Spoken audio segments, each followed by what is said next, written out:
Sotratsika rehetra ny tokantrano any manaraka izao fandarana manokana izao. Ity fandarana ity dia nokarakarana manokana taorian'ny fihaonan'ny son éminence le grand Ayatollah Ali Sistani tamin'ny pape François ny asabotsy enina marsa lasa teo tany Najaf. Manambahiny isika atao anatin'izao fandarana izao miarabanareo efatra amin'ny rahalahy mianaka nanaiky mivahiny atao anatin'ny fandaharana. Sheikh Komel misahana ny fampianarana ny finoana sy ny fitaizana zazakambotsy ao amin'ny centre Rasoul Akram. Sheikh Hanifa lehibe ny CROI co-président ny Sizama ary tale général ny centre Rasoul Akram. Sheikh Salim Ali Youssouf solitenan'ny PAM ary mpikambana ao amin'ny UMI Madagasikara ary amaranantsika azy i Sheikh Rijal filohan'ny UMI Madagasikara. Isan'ny tantarana namarika iny herinandro lasina ny fihaonan'ny lehibe ny finoana rotota, ny finoana katolika sy ny finoana silamo tany Najaf alohan'ny hanombohantsika ny dinidinika miaraka amin'ireto vahintsika reto dia andeha arahantsika ao anatin'ny minitra fohy hoe iza moa i son éminence le grand Ayatollah Ali Sistani.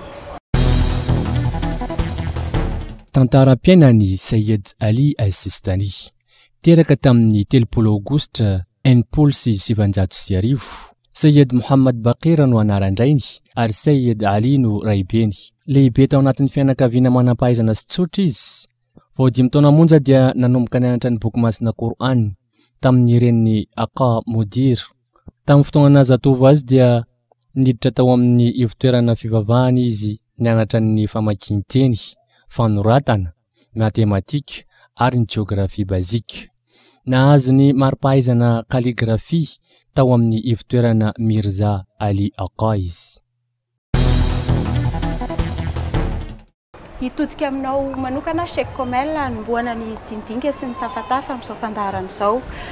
Araka ny lateny nataon'ny filohan'ny Eglise Katolika taoriany ny fitsidiana nataony tany Najaf iny dia nasehony navohitrany manokana hoe olona tsotra sady manana fanetrentena i son éminence le grand Ayatollah Ali Sistani. Manasanao ary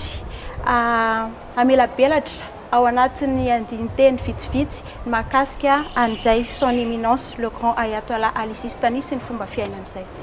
Bismillahi rahmani rahim, alhamdulillahi rabbil alamin, wa salatu wa salamu ala ashraf al-anbiya'i wal mursalin, habibillahi al-alamin, wa ala ahli bayti at-tayyibin at-tahirin. قال رسول الله صلى الله عليه وآله العلماء ورثة الأنبياء ولن تندي من كسيتك الله سبحانه وتعالى هر من كسيتك نرويان كوا دين رفنا مدام في زور زينا ناسنا يمتي فتونا إذا يفاتيك إرساديس كما كاس كان زافتا منانتانزا أم تنتارا نزانا كل بين رهيت دين رفمتيك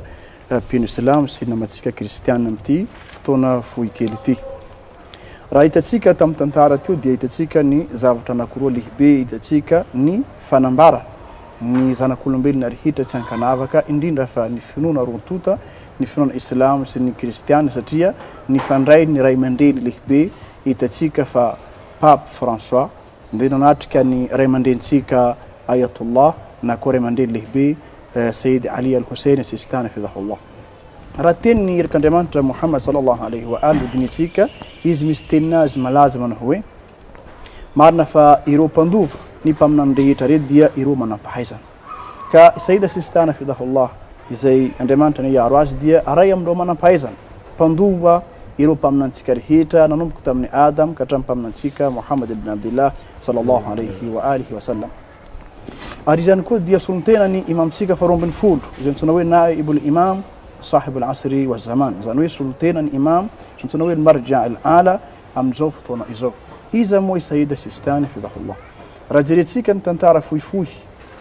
ary tsy tokony ho zaho ny resaka satria zaho dia kely lanja raha jerevantsika mivoninahitry anagnany zany manam-pahaizana zany fa kanefa dia tsika miresaka kely mahakasika an'izany manam-pahaizana zany. Sayyid dia agnaranazy dia Ali Al-Husseini Sistani. Raha jereo ny tena anaranazy dia Sayyid Ali teraka tamin'ny fahatelo ny volana ao tamin'ny 1930 zany hoe fa misimisy taona ihany Sayyid Sistani hatramin'izao. Ary teraka tany Mashhad tany Iran zany naterahany ary niara-mipetraka tamin'ny papany izay nisan'ny manam-pahaizana lehibe koa teo aloha Sayyid Mohammad Baqir Sistani izay papanazy teo aloha ary nampianatra azy nandritra 5 taona izy fanidrika agnatin'ny fianarana tamin'ny faharak'ambin'ny 10 taona dia izy efa nahazo le kilemba na koa le amama zay maribonahitra tamin'ny papany noho ny fahalalagna zay nahazy sy ny fahendreny nanagna tamin'izay fotoana zay dia avy eo izy ny fitramona tany Qom al-Muqaddasa ao an'ny Iran dia amin'ny taonany eo eo ny 20 taona teo dia avy eo ny findramona kany Iraq ary nipetraka eo amin'ny Najaf al-Ashraf izay ankilany imamtsika Ali ibn Abi Talib zay lehilahy manana maizazy amin'ny tantaran'ny Islam ka Sayyid Sistan dia arantegnarana dia Ali Sayyid Ali fa noho ny dadabe nipetraka antoena hoe Sistany ao an'ny Iran dia lasa izy no nitondra le anarana hoe Sayyid Ali al-Husseini Sistani ka izy dia manam-pahaizana izay manana ny maizazy manana fahendrena izay mbola hiresandreo manam-pahaizana antsika aby reto tonga manatrika eto amin'izay mahakasika azy ka zay ngambany avy aty amiko ny mahakasikany io manam-pahaizana antsika Sayyid Sistani hafidhahullah. Raha tsy hevitsika ny tantaran'ny tranga dia nisy ny fanenjehana natao ireo kristianina tamin'izany fotoana zany. Sheikh Rijal mitodika aminao manokana mahakasika an'izay tamin'ireny fotoana ireny dia son éminence le grand ayatollah Ali Sistani mihitsy no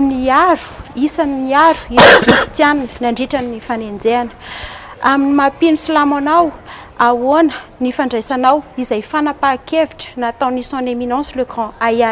ayatollah Ali Sistani izay manoloana ny fiarovany ireo kristianina. Bismillahir Rahmanir Rahim. Anaran'Andriamanitra lehibe indrafo lehibe fiantany misaotra amin'izay fanontaniana zay. Milaza tompo Allah subhanahu wa ta'ala ao anatin'ny soratra masina Qur'an, latajidanna ashadda an-nasi adawatan lilladhina amanu al-yahuda walladhina ashraku ولتجدن أقربهم مودة للذين آمنوا الذين قالوا إنا نصارى ذلك بأن منهم قسيسين ورهبانا وأنهم لا يستكبرون. Fantanina moa raha averinako amin'ny endrika tsotsotra koa afahako mamaly sy andraisantsika azy dia hoe ahoana ny fahitana ny fiahina sy fa ny position raisiny Ayatollah al-Uzama Sayyid Ali Sistani ny amin'ny hoe fiahinan'ireo rahalahy sy anabavy kristianina tao Irak tamin'ny fotoanany fanenjehana zay natao azy ireo. Tsara petraka zay fanontaniana zay sady efa tokony napetraka ela be fa occasiontsika moa zao ny amin'ny fiaonan'ireo ray aman-dreny roa tonta solotena ny mpino Islam amin'ny vaninandro zay misy antsika zao Ayatollah al-Uzama Sayyid Sistani hafadhahullah sy solotena ny mpino kristianina zay filoha faratampin'ny mpino katolika zany ao anatin'ny fiangonana kristianina papa dia izay fihetsika zay dia tena isorana n'izy roa reny zany nanatanteraka an'izay zavatra zay ary lesona lehibe ho antsika maneran-tany zay. Io zavatra io mety hoe niainga noho n'izay fiahina zay na noho ny antony hafa izao fiaonana zao fa rehefa nandeha le fanenjehana amin'ny tsy ara-dalàna amin'ny tsy izy izay olona nisandoka ny anaran'ny finoana Islam no nanenjika n'ireo mpino rahavavy sy anabavy rahalahy kristianina tao dia nitrangana Ayatollah al-Uzama hoe zay noroana avy any amin'ny tany nabe azy ireo ny firenena izy ireo mbola tao Irak any zany fa nivoaroaka amin'ny toerana zay nanjakazakany Daesh État islamique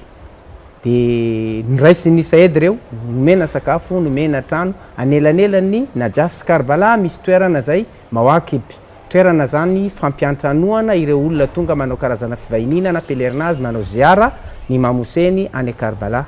dia ireo toerana misy toerana maromaro misy trano maromaro zany fandraisam-bahiny fialan-tsasatra n'olona mba hanao an'izay dia tongotra lava zay dia nomanina io toerana io zany natao nandresan'ny Ayatollah al-Uzama Sayyid Ali Sistani anireo namana anabavy sy rahalahy kristianina zay novoaroakany ny Daesh tamin'ny toerana nisy andreo reny. Zay zavatra zay tena marina mendrika isorana azy ary atrosa lehibe eo anatrehan'izay fa mino aho ary zoko ihany koa azomenareo tsiny zany aho raha mitodika manokana amin'ny antoeram-boninahitra ny papa makasitraka azy amin'ny fanetretena nataony hoe niala avy any izy nandeha mba hanatanteraka ny fiaonany roa tota ireo olona tena stara lehiben'ny finoana anke ireo olona roa reo dia tanteraka noho ny fiangany avy any ka izay zavatra zay fandraisana mivantana amin'ny andininy zay novakiko teo am-piandohana satria ao anatin'ny suratil Maida miteny Andriamanitra hoe ary hahita ianareo na hahita ianao wala tajidanna akrabahum mawaddatan lilladhina amanu alladhina qalu inna nasara teny zany Andriamanitra ilay tsy toa ilahatra zay mandrakizay amin'ny mpaminany Muhammad hoe ary tena marina hahita ianao fa amin'ireo olona reo misy olona tena kaikaiky kokoa fitiavana an'ireo mpino dia iza zany ireo zay mitenitenan'izy ireo hoe kristianisy ka aveo nitoizan'Andriamanitra ilay teny dhalika bi anna minhum qissisina wa ruhban satria misy mpitarika finonany amin'ireny misy olona tsara fitondran-tenany ao anatin'ireny ka zay zavatra zay vao marika zany ity andininy ity ary tena fahagagana lehibe ny amin'ny fanetretena amin'ny papa nanatanteraka an'izay nanatanteraka n'izay fiaonana zay ka tsy zava-baovao zany ny amin'ny mpino silamo ny hoe ray aman-dreny toteny tahaka ny Ayatollah al-Azama Said Ali Sistani ny mandray fanapa-kevitra mampiantrano satria tena marina tsy ray aman-dreny ny irakianina fotsy ny Ayatollah al-Azama fa ray aman-dreny ny zanak'olombelona amin'ny toerana zay misy azy iny ray aman-dreny ny ireo mpino rehetrarehetra ary mino aho fa raha ohatra tsy nanana an'izay fahefana zay ka nitsofoka tao an-trano ny ireo olona reo dia omeny niraisiny tao an-trano tahaka an'izany izy ilay manana teny fampiralaina malaza amin'ny sampino na sampino silamo zany na amin'ny mpino silamo sy mpino kristianina ary teny farany teo hoe nareo ange avy aminay zahay avy aminareo ampy ary teny lehibe zany fanesaka tsitsiny fa tokony hiazakazaka ny mpino zany hanatanteraka sy hanaraka an'izay lalana zay mba tena ametraka ny fakatiavana zay ngamba ny azoko ary misaotra anao sika amin'izay valiteninao zay raha ny fazahoko ny valiteny nomenao teo dia tafiditra ihany koa son éminence le grand Ayatollah Ali Sistani eo amin'ny resaka politika satria raha tsy nanana izay fahefana zay koa ihany koa izy tsy afaka tsy nanana fahafana hiaro an'ireo kristianireo mitodika aminao Sheikh Salim Ali Youssouf afaka mitondra fanazavana bebe kokoa ve ianao mahakasika n'izay anjara andraikitra eo amin'ny lafiny politika ananany son éminence le grand Ayatollah Ali Sistani zay amin'ny anaran'Andriamanitra ilay fara fitsimbinana ilay fara indrafo isorako manokana ianao amin'izay fametrahanao an'izay fanontaniana tsara fipetraka izay ary milohan'ny etom-boako dia arabaiko aloha ireo ralahiko izay vory miaraka amintsika eto hanazava mahakasika an'izany ray aman-dreny Ayatollah Said Ali Sistani izay ray aman-dreny lehibe ary kintana sy volana ary masoandro maneran-tany zany satria manomeny hazavany sy ny hafanany amin'izao tontolo izao hitantsika zany tamin'ny ilay fiaonana manatantara nandalo tamin'ny farany teo tsika raha iresaka mahakasika ny Ayatollah Sistani izy tsy mpanao politika fa mahay politika zavatra anankiroa samihafa izany zavatra izany ny olona mahay politika manko dia olona mahay mampiavana ary olona mahay mandamina ny tanàna ary olona tsy mijery ny aty sy ny aroa fa mandray ny olombelona iray daholo raha mijery ny tantaran'ny Irak isika taoriany nahalasany fitondrana ny président Saddam dia nikorotana tanteraka zany Irak zany kanefa tao anatin'izay fikorotanana zay dia nandray ny andraikitra tanteraka izy hoe amin'ny maharay aman-dreny ahy inona ny zavatra tokony ataoko amin'ny ireto vahoaka ireto amin'ny maharay aman-dreny ny tenako izy tsy mpanao politika fa mahay politika tao anatin'izay zavatra zay ny nametrahany manao hoe rehefa nisy ilay korontana nyseho dia namoaka fatwa izy namoaka didy amandalana manao hoe andao ianareo mpanao politika rehetra sy ny vahoaka rehetra hivondrona isika ary anao fifidianana fa saingy napetrany tsara ao anatin'le fifidianana hoe tsy misy fankalahana ao anatin'le fifidianana fa mila fifidianana madio miaraka mandatsa bato ny rehetra ary ao anatin'izay ny olona rehetra dia afaka milatsaka tsy misy hoe silamo hoe shity na sunnity na kristianina na katolika na inona fa afaka milatsaka daholo zay olona ty hilatsaka dia tao anatin'izay ny angaviny ireo vahoaka irakianina rehetra hoe hiaraka andatsabato ary nametrahany manao hoe aoka zay tonga ao anatin'izay toerana zay tsy hanao valifaty amin'izany izy satria isika olona anankiray zay nandiso fa aoka ireny olona ireny zany tsy hanao zavatra hafa ao anatin'le fitondrana rehefa tonga amin'izay toerana zay zavatra niseho tamin'ny taona 3 sy 4 tamin'ny taona 4 sy 4 satria rehefa mijery ny tantarany isika dia mahita hoe nametraka tantara foana izy tao anatiny vanim-potoana rehetra zay ny ainany tao Irak. Tamin'ny 4 ihany koa nisy ny crise lehibe zay niseho tao Najaf al-Ashraf zay tanàna anankiray manana ny tantarany zany, manana ny lazany satria toerana anankiray zay misy ny fasan'ny Amirul Mu'minin Aliyun alayhi assalam. Nisy korontana tao fa tao anatin'izany dia niditra antsehatra ny tenany namahany ireo olana atao amin'ny maharay aman-dreny azy fa tsy amin'ny mahampanao politika azy fa ray aman-dreny, ary nahagaga lazaiko anareo masoandro olona io manome ho hafanana ho an'ny rehetra dia tiany rehetra ny rehetra rehefa izy miteny dia manaiky ny teny ny avo koa ny rehetra satria matsapa hoe manana ray aman-dreny tsy mitanila izahay, manana ray aman-dreny mitia ny zanaka ny izahay. Noho izany ny mpanao politika rehetra dia mitodika aminy ary ny vahoaka ihany koa dia mitodika aminy. Rehefa mijery ihany koa sika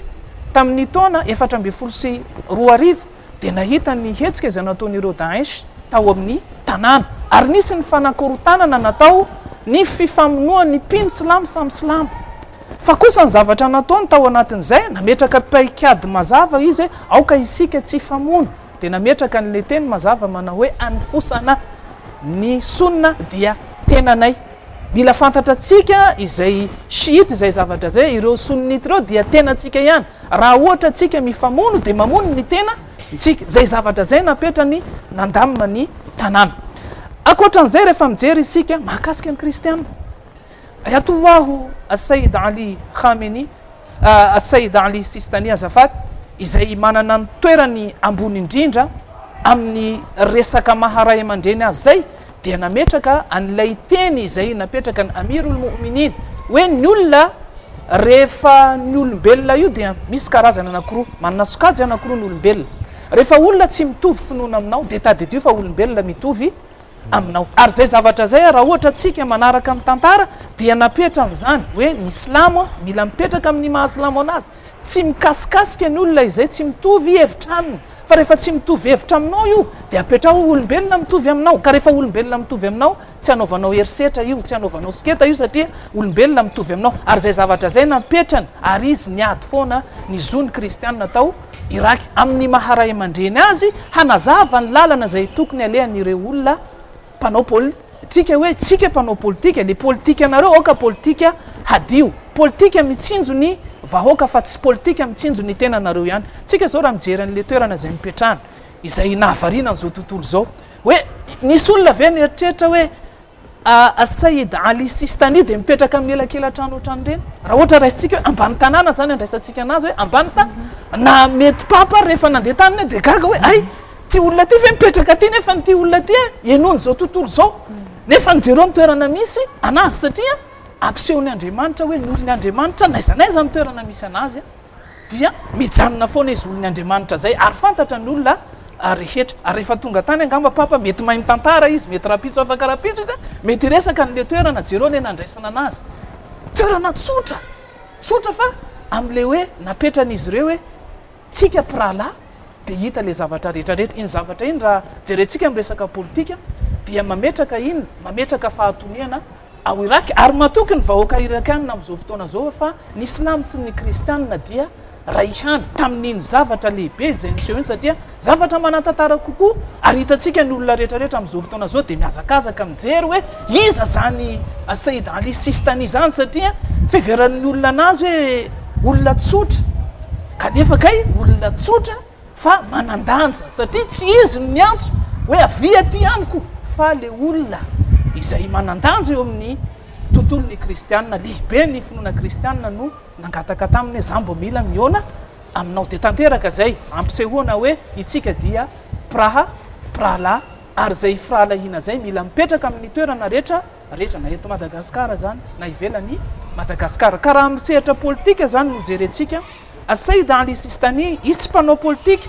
fa izy nametraka amin'ny toerany manao hoe rehefa misy ny olana ara-politika dia za afaka mamany zay olana zay amin'ny maharay aman-dreny azy, satria izy tsy miditra misehatra politika fa rehefa misy zavatra hitany hoe mikatso ao amin'ny resaka politika mety manimba ny firenena dia miditra izy manome vahaolana dia nekeny ny olona rehetra izy tao Iraky dia hoe ray aman-dreny izy, ary meky ny maharay aman-dreny azy zany ny olona rehetra, satria izy nametraka amin'ny tenany hoe olona tsotra, ary tena tsotra tokoa satria na ny trano petrahany ary hitantsika iny tsy hoe trano hoe trano anazy fa trano maninona mbola trano fana ihany koa iny trano tsotra kely iny hoe olona manana mitoerana ohatrany reny ve de reny ve ny trano tokony petrahana fa izy mametraka hoe rehefa mijaly ny vahoaka de za koa mijaly miaraka ny vahoaka nona ny vahoaka de nona miaraka ny vahoaka zay ny tena politicianna fa tsy mameno ny kip ary zany ny anjara toerany Saïd Ali Sistani ao Iraky amin'izao fotoana izao. Misaotra anao Sheikh amin'izay valim-panontaniana izay teny miverimberina foana teo amin'ny rotonta na avy aty amin'ny son éminence le grand Ayatollah Ali Sistani na avy amin'ny ankilany Papa François ny teny fampanjakana filaminana ny firaisana ny fiankenkeloka na ny adikatsika amin'ny teny vahiny hoe union confessionnelle. Sheikh Hanifa mitodika aminao manokana afatra miverina foana io filaminana firaisan-kina firaisan-pinoana taorina niny fionana lehibe manatantara izay nampivoaka mihitsy ny fehezanteny hoe fionana teo amin'ny laklosy sy ny minaret na adikatsika amin'ny teny vahiny ihany koa hoe la rencontre historique entre cloche et minaret. Mety isy ve ny fiovan'ny fandraisan'ireo antoko-pinoana hafa ny finoana silamo hoe finoana tsy miaina ao anatin'ny etraketraka satria na tamin'iny dian'ny Pape François farany iny azy betsaka ny kristianina natahotra ny ain'ny Pape François hoe anahoana iny diany iny. Mety izy ve ny herisetra mety izy ve ny fanalana bazaka nefa raha ny fahitantsika azy nizotra antsakany sy andavany sy tamin'ny mpilaminana ny fitsidihana nataony izay nandritry ny 4-5 andro tany Irak. Ho toyny iny ary ve iova ve ny fahitany zao tontolo zao ny atao hoe finoana silamo sa hoe manahoana ny mety toyany. Bismillahirrahmanirrahim. Makasitraka ny namantsika jiaby ary zay mahay-tsika zao. Misaotra anao moa atao mifezoa fa alohan'ny amalin'ny questionao de za mba magnana fanontaniana anao zao vehivavy kristiana miasa amin'ny centre islamique voniditra anao de somary gaga ahory moa l'islam reto centre islamique de ahono minitanao amin'ny environnement musulman reo azafady en 2 mots si tu peux expliquer. Raha ny amiko manokana tsy nisy eritreritra mihitsy tato amiko hoe indray andro iara-miasa amin'ny mpino silamo satria tsy haiko na mety misy olona hafa manana fomba fijery amiko fa taorian'ny attentat tany États-Unis tena nanimba ny fomba fijeriko ny atao hoe silamo satria vao mieritreritra hoe na maheno hoe silamo de fa ny tonga voalohany aty an-tsaiko hoe korontana famonoana habibiana fa rehefa tafiditra tao anatiny hoe toeram-piasana ny ara-miasa tamin'ny olona silamo ny tenako de nahita ny tenako hoe mitovy aminay kristianina ihany ny mpino silamo ohatry ny fiarahamonina rehetra hoe misy ny olona tsara misy ny olona ratsy. Exactement. Bon. Sotran'Andriamanitra angamba eo amin'ny minimum 15 à 20 fois nazo fahasoavana amin'Andriamanitra za à chaque fois mandeha Irak de manao fivoriana miaraka amin'ny Ayatollah Sistani. De zavatra ray ny tsapaiko misy afatra tena hoe universel ary zay lazain'ny pape teo hoe son message c'était universel ho an'ny tontolo zao. Zao ohatra voalohany afatra aminy any le olona zay manao taklidinazy na hoe zay olona tonga aminazy de hoe il faut que tu respectes ton entourage. Zay tianao ataonao aminao tsy maintsy ataonao amin'ny namanao na christian izy na gasy izy na karana izy. Donc ça à chaque fois il met toujours les points sur les i. Ary zavatra anankiray sotran'Andriamanitra za monaka fitondranany miseroi de misy tartasy avy aminazy amin'ny teny arabo hoe ijaza ohatrany hoe permission de nangataka taminazy za hoe Ayatollah hitanao aminay islam zany misy zakat misy khums on appelle ça aumône en français de zaho mila manamboatra sekoly orphelinat zavatra fasoa zavatra acte social fa tsy any islam le izy ho an'ny toute personnalité dia zany eritreritra hoe afaka magnome izy tsy afaka magnome dia sotran'Andriamanitra fa tena olobe izy zany nagnome autorisation ho anahy étant président de la communauté koja manana autorisation officielle avy aminazy hoe zay acte zay action zay asa soa manasoa ny olona école izy io orphelinat izy io hôpital izy io vovo izy io raha hoe magnome avantage ho an'ny olona dia vous êtes autorisé à utiliser l'aumône zay dia efa proof hoe tena olona mieritreritra ho an'ny l'humanité en entier ary zay angamba confirmé ny son éminence le pape izy tonga tamin'ny Rome tao. Deuxièmement zahay moa androany nandeha tamin'ny représentant le pape androany maraina tenanao fivoriana miaraka aminazy hoe tokony selon le afatra message ny Ayatollah Sistani si pape le modèle de la paix hoe tokony miaraka atsika hanaparitaka fitiavana firalahina fahasoavana fagnomezana-tana aty any Madagascar. Donc son excellence le représentant du pape il a accepté, il a dit on va essayer de voir comment on peut se réunir ensemble pour partager l'amour, le respect d'autrui, comment pardonner les autres. Arzamino fa modèle ho an'ny gasy rehetra ho an'ny tontolona zao dia hoe tsy maintsy manaja ny namanao, tsy maintsy magnomeza tanana ny namanao.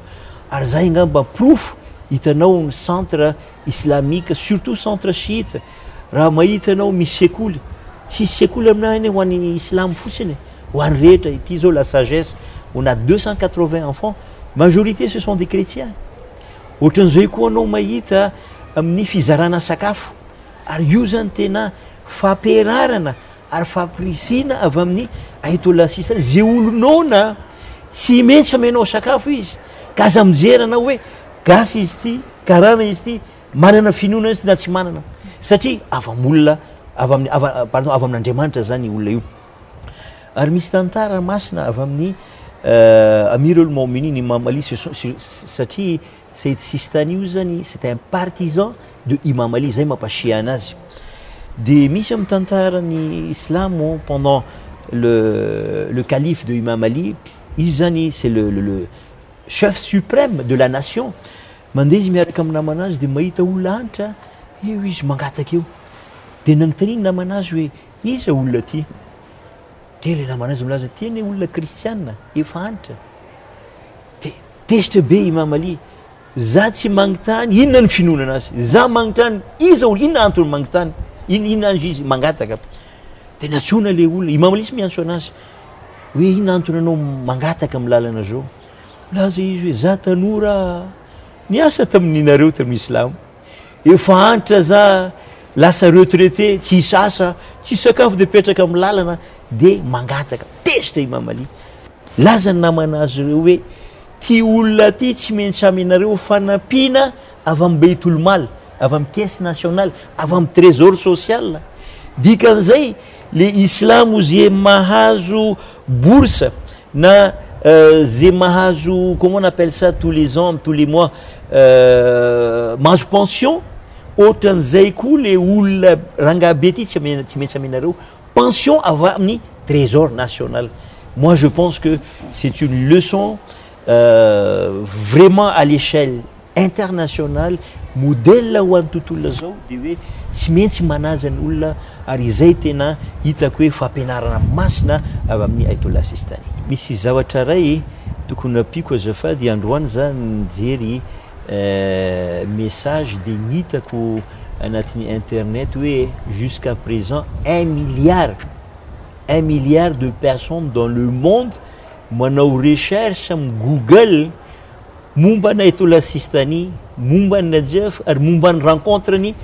son éminence Ayatollah Sistani c'est le grand pape dikan'izay efa misy antony izy io olona masina zareo ary olona mitondra antsika amin'ny lalasoa. eny ary ny farana ny fotoanantsika androany a misaotra anareo efatra amin'ny rahalahy mianaka nanaiky ny vahiny eto amin'ny fandaharana isaorana ihany koa ny anareo any atokantrano any nanaraka anay a isaorana ireo teknisiana nitotona fotsy sy nandrona masaka ka nahatotosany fandaharana veloma tompoko